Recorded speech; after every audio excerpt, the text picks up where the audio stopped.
Hi everyone, welcome to EduChemy and today we are going to start a very new initiative called UPSC CSC Masterclass Program for Prelims and Mains. ये बिल्कुल free initiative होगा आपके लिए और ये initiative को हमने start किया है कि आप अपने यूपीएससी प्रिपरेशन को डेली ट्रैक कर सकें और ये देख सके कि आप किस डायरेक्शन में जा रहे हैं। इसके अंदर we will cover some prelims related question जो काफी एग्जाम रेलिवेंट रहेगा और इसके अलावा हमारे जो मेंस इनिशिएटिव है उसमें हम लोग डेली आपको एक क्वेश्चन दिया करेंगे जिसको आपको समझना है और उसके बाद आपको उसको अटेम्प्ट करना है, उसका आंसर लिखिए और जो है आप उस आंसर को सबमिट कर सकते हैं जिसको इवैल्यूएट किया जाएगा by our dedicated mentor. To what extent do this significant fiscal management deficiencies and budgetary weaknesses encountered in India act as impediments to achieving a double-digit growth rate. Now you have to critically examine and the word limit is 250 words. Now if you'll see the syllabus of General Studies 3, basically this is a economics related question. Economics comes within GS3. If you'll see the syllabus of General Studies 3, you will find a topic called government budgeting. ठीक है, सिर्फ आपको एक simple सा topic दिया हुआ है government budgeting. अब इस क्वेश्चन को लेने का यहाँ पर ये मकसद है कि this is a very open ended question. अगर आपको एग्जाम में इस तरह का क्वेश्चन देखने को मिले जहां पर आपसे पूछा जा रहा है फिस्कल मैनेजमेंट डेफिशिएंसीज के बारे में, जो कि एक बहुत ही बड़ा टॉपिक है जिसके अंदर डिफरेंट फिस्कल मैनेजमेंट डेफिशिएंसीज के बारे में आप लिख सकते हैं एंड बजटरी वीकनेसेस। अगर इंडिया के कंटेक्स्ट में देखें तो there are lot of flaws in the India's budget, उसके बजटिंग प्रोसेस में और भी सारे जो आप बोल सकते हैं प्रोस्पेक्ट्स में बहुत सारे डेफिशिएंसीज हैं। तो इसको आप एक ओपन एंडेड क्वेश्चन मान सकते हैं, लेकिन you have to answer this within 250 words and you have to at the same time critically examine. यहां पर जो सिंटेक्स यूज किया गया है दैट इज क्रिटिकली एग्जामिन। तो इसको आप इस तरह से ध्यान से समझना है आपको कि इसको आपको इस पूरे चीज को आपको क्रिटिकली एग्जामिन करना है, सारे पार्ट्स को अच्छे से एड्रेस करना है। चीज जो हर रिक्वायरमेंट है, जैसे आपको फिस्कल मैनेजमेंट के बारे में बात करना पड़ेगा, बजटरी वीकनेसेस के बारे में बात करना पड़ेगा, कैसे ये हैम्पर करता है इंडिया का डबल डिजिट ग्रोथ रेट जो इंडिया सोचता है अचीव करने का, उसको कैसे हैम्पर करता है। तो सारी चीजों को हम लोग को एनालाइज करना है, लेकिन with in the time limit. और टाइम लिमिट क्या है हमने डिस्कस कर रखा है। If it is a 15 marker question the maximum time that you can dedicate is 10 minutes. तो 10 मिनट्स में आप प्लीज एक टाइमर लगा लीजिए, please set a timer of 10 minutes और आप इस क्वेश्चन का लिखना आंसर स्टार्ट करिए। हम लोग भी बिल्कुल उसी तरह से करेंगे जिस तरह से एग्जाम में इसको अटेम्प्ट करेंगे। डेफिनेटली थोड़ा सा ज्यादा पॉइंट्स कवर करेंगे because this is a model answer और इसका इफ यू प्रोड्यूस 70% और 80% of this answer in the real examination तो डेफिनेटली आप बहुत अच्छा स्कोर ले आएंगे। ठीक है, यही हमारा मकसद है कि आप जो भी यहां पर परफॉर्म करते हैं, whatever you are performing here, आप घर पे बैठ के आंसर लिख रहे हैं, अगर उसी परफॉर्मेंस का if you produce 70% of this performance in the real examination, आप बहुत अच्छा नंबर ले आएंगे। तो चलिए हम लोग स्टार्ट करते हैं। The first thing we are going to do is do a introduction. Introduction में हमें बताना है कि इस क्वेश्चन का जो रिक्वायरमेंट है उसको आपने समझ लिया है। तो इसको हम लोग कैसे समझाएंगे कि सबसे पहले हम लोग बता देते हैं कि क्या क्या फिस्कल मैनेजमेंट गैप्स है और कैसे करेंटली इंडिया को ये जो है मतलब इसके डबल डिजिट ग्रोथ रेट को हैम्पर करा है। तो इसको हम लोग छोटे मतलब आप बोल सकते हैं विद इन 30 to 40 वर्ड्स के विद इन हम लोग को इसको समझा देना है। तो first thing you can write, as India aspires for double digit growth crucial challenges arise from fiscal management gaps. हमें पता है क्वेश्चन का भी ये रिक्वायरमेंट है। विद अ फिस्कल डेफिसिट, आप फिस्कल डेफिसिट को कोट कर सकते हैं ऑफ 6.4% इन 22 to 23 जो फाइनेंशियल ईयर 22 से 23 था, उसमें इंडिया का जो फिस्कल डेफिसिट था दैट इज 6.4%। और आपको पता है FRBM एक्ट जो है, आप बोल सकते हैं जो रेंज अलाउड रेंज है ऑफ फिस्कल डेफिसिट उससे बहुत ज्यादा है ये। एट द सेम टाइम आप ये लिख सकते हैं कि पब्लिक डेट जो है वो एट 84% ऑफ द जीडीपी है। मतलब इंडिया का जो आप बोल सकते हैं स्टेट्स और सेंटर का मिला के जो पब्लिक डेट है, जो पैसा बाहर से लिया हुआ है, ठीक है, जो पब्लिक से पैसा लिया हुआ है, वो that is 84% of the GDP. ये बहुत ज्यादा हाई है। इसको आगे हम लोग देखेंगे कि ऐसे एनके सिंह कमेटी ने बताया है कि कितना होना चाहिए हमारा पब्लिक डेट, उससे भी काफी ज्यादा है। Now addressing these issues become Paramount for sustainable economic expansion. Economic expansion का मतलब क्या हुआ, वही ग्रोथ की बात हुई कि इन सब चीजों को हमें एड्रेस करना पड़ेगा, तभी जाके we are going to achieve a double digit growth. तो हमने इंट्रोड्यूस कर दिया। इसके अलावा यू कैन राइट, और आप अगर कुछ करंट कंटेक्स्ट में अगर कुछ आप करंट अफेयर्स में देखे हैं रिगार्डिंग फिस्कल पॉलिसी, तो आप उसको यहाँ पे कोट कर सकते हैं। बजट के रिगार्डिंग अगर आप देख सकते हैं, अगर रिसेंट टाइम में जो 23 का भी बजट आया है उसमें भी अगर आपको कुछ फ्लॉज लगता है तो you can write in introduction. हमने यहां पर एक स्टार्टिंग कर दिया। चलिए now moving on to the body. देखिए इस क्वेश्चन को मैंने स्टार्टिंग में बोल दिया कि this is an open ended question. तो यहां पर बाउंड्रीज आपको डिसाइड करना पड़ेगा कि आप कितने पॉइंट्स इसमें कवर करना चाहते हैं। जनरली देखिए एक कॉमन सजेशन है when there is a question जो कि ऐसा ओपन एंडेड हो, फिस्कल मैनेजमेंट, बजटरी डेफिशिएंसीज, तो इसके अंदर क्या है कि आप कोशिश करिए कि यू कवर मैक्सिमम एंगल्स, और बिकॉज दिस इज यू में से 250 वर्ड्स क्वेश्चन, तो आप एक सेक्शन के with in you can right 7 points, 6 to 7 points. अगर आप टोटल में 14 to 50 पॉइंट्स लिखते हैं इन अ 15 मार्कर क्वेश्चन, तो ये बहुत ज्यादा अच्छा होता है। मतलब ये पाया गया है, ये देखा गया है, काफी स्टूडेंट से इंटरेक्शन करने के बाद जो है देखा गया है कि अगर 15 मार्कर क्वेश्चन है, जस्ट एक आप समझ लीजिए, एक जनरल प्रिंसिपल समझ लीजिए कि if the question is 15 marker, try to write at least 14 to 15 points. अब आपके बॉडी में 2 सेक्शन बनेगा, जैसे ऑब्वियसली हम लोग यहाँ पर पहले डेफिशिएंसीज बताएंगे, फिर कुछ वे फॉरवर्ड भी बताएंगे, ठीक है।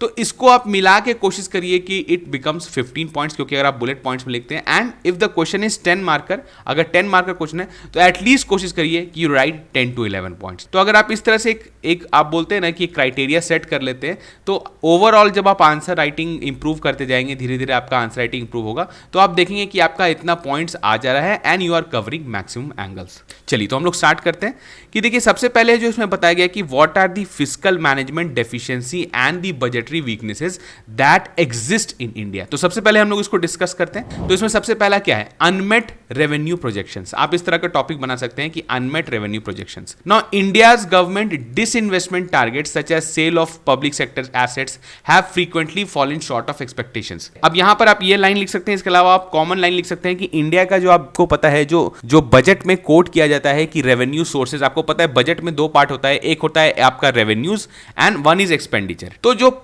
रेवेन्यू प्रोजेक्शंस गवर्नमेंट करती है कि इतना पैसा उसको आ जाएगा, जैसे आपको पता है कैपिटल रेवेन्यू में अगर उसको बात करते हैं तो वो बोलती है डिसइन्वेस्टमेंट करके पीएसयूज का उसको पैसा आ जाएगा, लेकिन रियल टाइम में उतना ज्यादा पैसा डिसइन्वेस्टमेंट से नहीं आता है। इवन आप जो टैक्स के सोर्सेज को भी बोल सकते हैं कि टैक्स का कलेक्शन भी जो है वो थोड़ा सा कम हो जाता है एक्सपेक्टेड, जो हम लोग बोलते हैं जो हमारे बजट में, और जब रिवाइज एस्टिमेट आता है तो पता चलता है कि रेवेन्यू जो है वो कम था। तो ठीक है, यहां पर आप एक पॉइंट बना सकते हैं कि बजट में फिस्कल मैनेजमेंट डेफिशिएंसी में एक ये पॉइंट बन सकता है कि unmet revenue projections. Second point आप क्या बना सकते हैं, बजट से रिलेटेड जितने प्रॉब्लम्स है आप सोचिए। तो सेकंड प्रॉब्लम क्या है, डिसरप्टिव एडहॉक प्रोजेक्ट्स। अब आपको पता है government over the year elections आते रहते हैं, कभी स्टेट इलेक्शन कभी नेशनल इलेक्शन, तो इसके वेज में क्या होता है कि कभी कभी पॉपुलस प्रोजेक्ट्स अनाउंस कर देते हैं। जैसे आपको पता है the announcement of bullet train project without comprehensive planning cause disruptions in ongoing rail projects and allocations. आप इस तरह कोई एग्जांपल कोट कर सकते हैं कि गवर्नमेंट ने अचानक से कोई प्रोजेक्ट स्टार्ट कर दिया, तो उसका जो पैसा है वो जो अन अकाउंट, मतलब आप बोल सकते हैं जो एक तरह से एडहॉक प्रोजेक्ट है, बहुत लॉन्ग टर्म प्लानिंग करके नहीं बनाया गया है, तो इस तरह का जो है आपका फंड्स का जो है एक तरह से मिस एप्रोप्रिएशन हो जाता है। मिस एप्रोप्रिएशन या बोले या डाइवर्सिफिकेशन हो जाता है, जहां पर अननेसेसरी जरूरत नहीं है, ठीक है, और नेसेसरी प्रोजेक्ट से जो है वो डाइवर्सिफाई हो जाता है। Now if will point out the third, एक और पॉइंट हम लोग बनाते हैं, end of the year expenditure search. ये देखिए बहुत टाइम से इंडिया में ये प्रॉब्लम चलता है कि in the final quarter of the fiscal year, कोई भी फिस्कल ईयर का जो फाइनल क्वार्टर होता है, जिसको हम लोग मार्च रश भी बोलते हैं, जनरली आपने सुना होगा गवर्नमेंट ऑफिस में मार्च रश, तो उस समय क्या होता है कि जो एलोकेटेड पैसा है किसी पर्टिकुलर स्कीम को, किसी पर्टिकुलर पॉलिसी को लेके, तो उसको खर्च करने का टारगेट रहता है इसमें,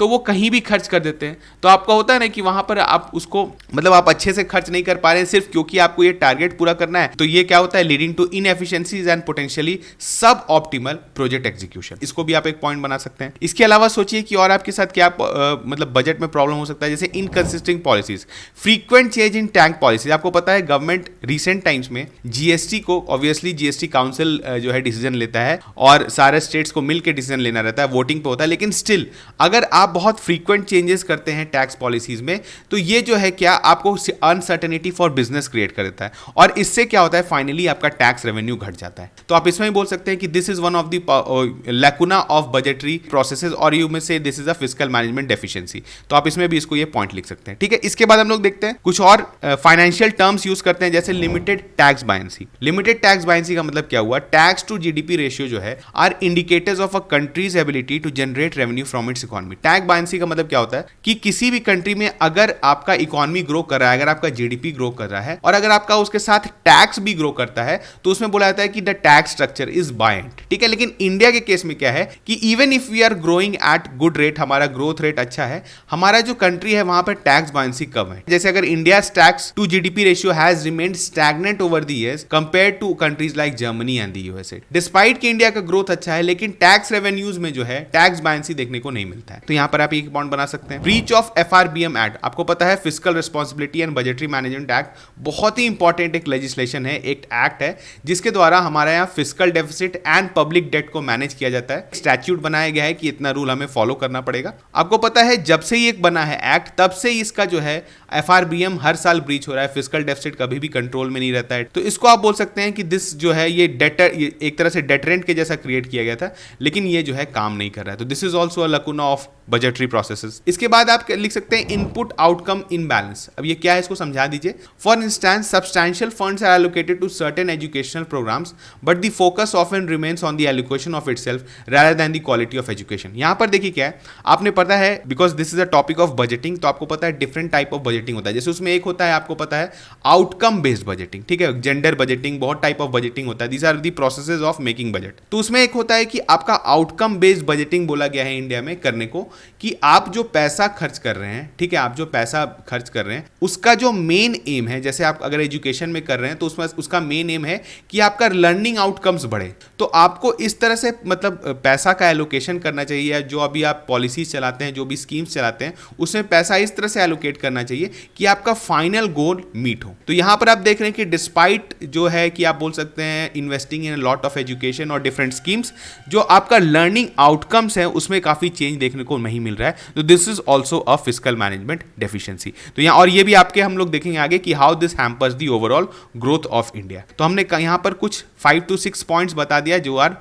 मेजर फिस्कल मैनेजमेंट डेफिशिएंसीज। इसके अलावा आप कोई पॉइंट अगर सोच सकते हैं फिस्कल मैनेजमेंट को लेके, बजटरी प्रोसेस को लेके, तो आप इसको कोट कर सकते हैं। चलिए, नाउ द सेकंड सेक्शन क्या है, impacts on India's growth rate. ये जब जो प्रॉब्लम हमने देखा जो बजट में है, फिस्कल मैनेजमेंट में है, ये कैसे इंपैक्ट करते हैं इंडियाज का ग्रोथ रेट, या आप बोल सकते हैं India's aim of getting a double digit growth rate. आप इस तरह से भी लिख सकते हैं। तो यहां पर फर्स्ट लिखेंगे, देखिए डेट ट्रैप। डेट ट्रैप कैसे, high borrowing diverts funds from its vital areas like health care infrastructure due to debt obligations, for instance limited resources for public health due to debt servicing. आपको पता है there is a term fiscal deficit and there is a term primary deficit. आपको पता है primary deficit का मतलब क्या होता है कि अगर आप फिस्कल डेफिसिट जो हमारा टोटल है उसमें से आप जो प्रीवियस लोन का इंटरेस्ट पेमेंट कर रहे हैं उसको आप हटा दें, तो that is called primary deficit.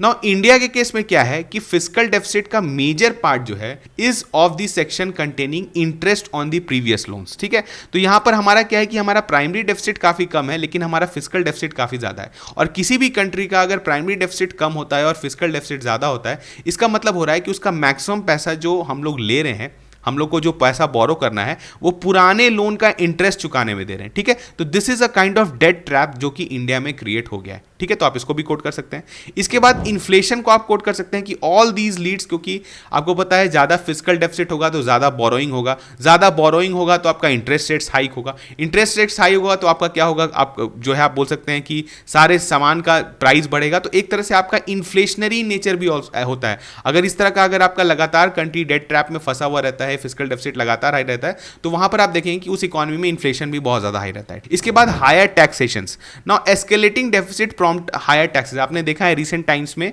Although बहुत सारे टैक्स रिफॉर्म्स किए गए हैं, ठीक है, लिबरलाइज किया गया, लेकिन तब भी अभी इंडिया को जो है बहुत हायर टैक्सेशन डेस्टिनेशन माना जाता है, खास करके compare to the indirect taxes. Indirect taxes आपको पता है आर रिग्रेसिव इन नेचर, ये आप हमेशा पढ़ते हैं टैक्सेशन में कि ये गरीब अमीर सबके लिए सेम होता है। आज के टाइम पे you are paying a lot of taxes on petrol, you are paying lot of taxes on food items like cooking oil और इस तरह की चीज़ों को।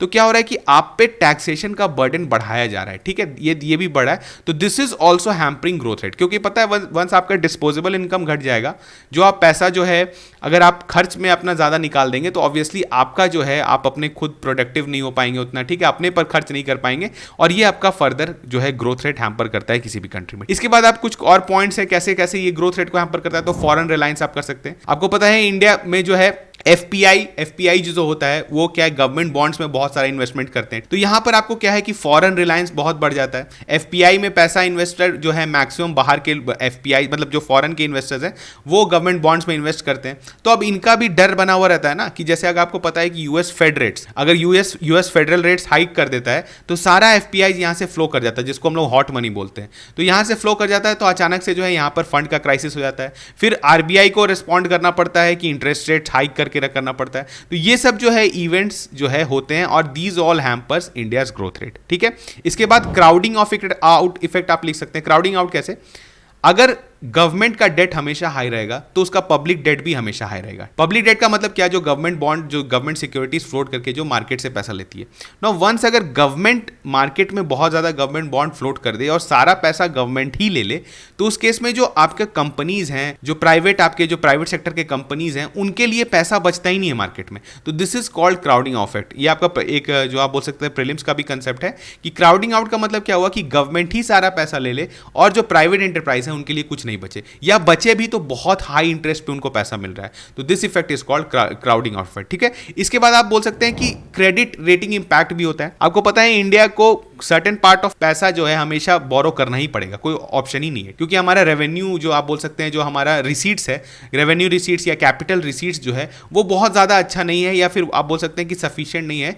तो we have to borrow money from public. अब इस केस में क्या होता है कि अगर हमारा क्रेडिट रेटिंग जो होता है, जो हमारे बॉन्ड्स का, गवर्नमेंट सिक्योरिटीज का बॉन्ड्स का जो क्रेडिट रेटिंग होता है, अगर फिस्कल डेफिसिट लगातार हाई रहता है तो इसको कम कर दिया जाता है। अब इसको कम करने से क्या होता है कि गवर्नमेंट को सेम पैसा बोरो करना पड़ता है at higher interest rate. Higher interest rate का मतलब क्या हुआ कि गवर्नमेंट को ज्यादा इंटरेस्ट चुकाना पड़ता है, फिर अगेन जो है ज्यादा आप बोल सकते हैं डेट इंक्रीज होगा और अगेन फिस्कल डेफिसिट हमारा इंक्रीज होता है। तो all these are hampering India's growth rate. तो हमने कैसे कनेक्ट किया, सबसे पहले हमने बजटरी डेफिशिएंसीज के बारे में बात किया and how it is impacting India's growth rate. Again I am telling कि this is an open ended question, यहां पर आप इसके बाद भी 5 पॉइंट लिख सकते हैं, लेकिन you have to cover this within 10 minutes. तो कोशिश करिए कि मैक्सिमम आप जो है स्पेक्ट्रम कवर कर लीजिए। ठीक है, now the last thing is thing, हमने ये सब चीज तो बता दिया कि अब हमें करना क्या चाहिए। तो वे फॉरवर्ड में कोशिश करिए कि 4 से 5 पॉइंट आप लिख दीजिए। वे फॉरवर्ड में क्या लिख सकते हैं, जैसे prudent economic assumptions, establishment of an independent body to recommend the economic assumptions.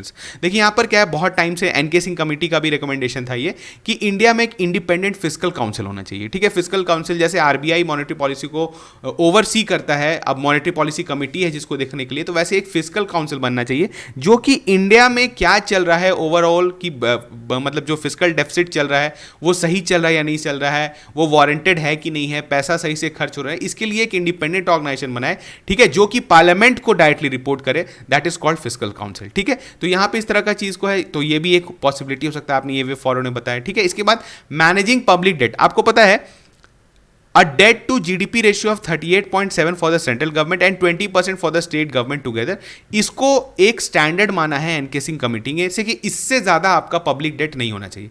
आपने देखा कि इंडिया का करंटली पब्लिक डेट कितना है, 84% ऑफ इट जीडीपी है, जो कि आपको पता है कि ये किसी भी इकॉनमी के लिए अच्छा नहीं होता है, क्योंकि बाहर में अगर जो भी लोग इन्वेस्टर होते हैं तो वो देखते हैं कि यहाँ का पब्लिक डेट कितना है, और पब्लिक डेट यहाँ पर अराउंड 84% है, तो अगेन जो है यहाँ पर एक रिस्की इन्वेस्टमेंट हो जाता है। तो एनके सिंह कमेटी ने बोला है कि इंडिया को अपना पब्लिक डेट घटाना चाहिए। इसके बाद क्या है, मीडियम टर्म बजट फ्रेमवर्क्स पे भी हमें काम करना चाहिए। ठीक है, अभी हमें क्या करना रहता है, हम लोग बहुत लॉन्ग टर्म जो प्लान्स लेके चलते हैं, बहुत लॉन्ग टर्म पॉलिसीज को लेते हैं, और मिड टर्म में हम लोग क्या होता है, फिस्कल डेफिसिट को अपना मतलब नजरअंदाज कर देते हैं। तो उस चीज को हमें ध्यान में रखना है कि हमारा फिस्कल डेफिसिट पे भी हमारा ध्यान बना रहे, और इसके लिए हमारा एक एक्ट है FRBM जिसका प्रॉपर इंप्लीमेंटेशन होना चाहिए। इसके बाद एक और पॉइंट आप बना सकते हैं, transparency through effective scrutiny by legislature. Departmental committees बनाई हुई हैं। ठीक है, आपको पता है जो डिपार्टमेंटल रिलेटेड स्टैंडिंग कमिटीज हैं वो क्या करती हैं कि इस डिपार्टमेंट में कितना पैसा खर्च हुआ है, कहां खर्च हुआ है, इस पर स्क्रूटनी करती है। इसके बाद आपका जो फाइनेंशियल कमिटीज है, आपको पता है public accounts committee, estimates committee, इनका भी फंक्शनिंग इंप्रूव होना चाहिए,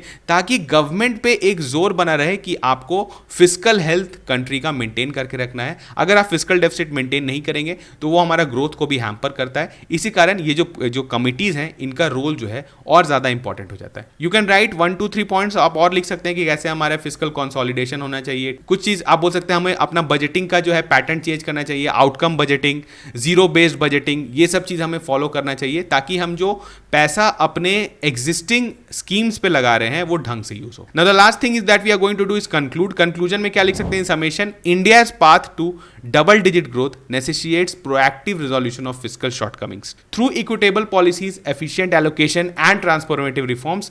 The nation can chart a course towards inclusive sustainable economic advancement. ठीक है, this is a very generic conclusion, क्योंकि इतना पॉइंट लिखने के बाद आपके पास काफी टाइम नहीं बचता है, तो you can right a conclusion, इस तरह का कंक्लूजन, और आप क्वेश्चन को एंड कर सकते हैं। तो हमने देखा, देखिए इस तरह के टॉपिक्स आपके जैसे GS3 में दिया हुआ है टॉपिक, गवर्नमेंट बजटिंग। तो आपको तैयारी कैसे करना है, इस क्वेश्चन को तो हमने देख लिया। अपार्ट फ्रॉम दिस क्वेश्चन आपको तैयारी क्या कैसे करना है, आप पहले बजट के बारे में आपको बेसिक इंफॉर्मेशन पता होना चाहिए कि it is called annual financial statement, और जो आपका जो कॉन्स्टिट्यूशन में पार्ट दिया हुआ वो आप उसको कहीं पर नोट में लिख लीजिए। इसके बाद आप क्या है, बजट को बना लीजिए कि दो पार्ट होते हैं, one is capital part, one is revenue part. इसके बाद रेवेन्यूज में क्या शॉर्टकमिंग्स है, कहां से दिक्कत हो रही है, टैक्सेशन में क्या प्रॉब्लम है, इससे रिलेटेड कुछ पॉइंट्स बना लीजिए। उसके बाद new kind of budgeting techniques आपने देखा होगा, इस पर बेस्ड क्वेश्चन पूछा जा सकता है। जैसे आपका जेंडर आपसे पूछा जा सकता है, what is gender budgeting, what is zero based budgeting, what is आपका आउटकम बेस्ड बजटिंग। तो इस तरह के टर्म्स से आप फैमिलियर रहेंगे तभी जाके आप एग्जाम में आंसर कर पाएंगे। तो जो इस तरह का टॉपिक्स, जो ओपन एंडेड टॉपिक्स आपके सिलेबस में दे दिया गया है, आपको इसी तरीके से तैयार करना है। तो एटलीस्ट अगर आप 2-3 क्वेश्चन एक टॉपिक पे लिख लेते हैं तो डेफिनेटली आपको कुछ पॉइंट्स ऐसा मिल जाएगा जो आप कहीं भी यूज कर सकते हैं। तो चलिए मिलते हैं नेक्स्ट वीडियो में, तब तक थैंक यू।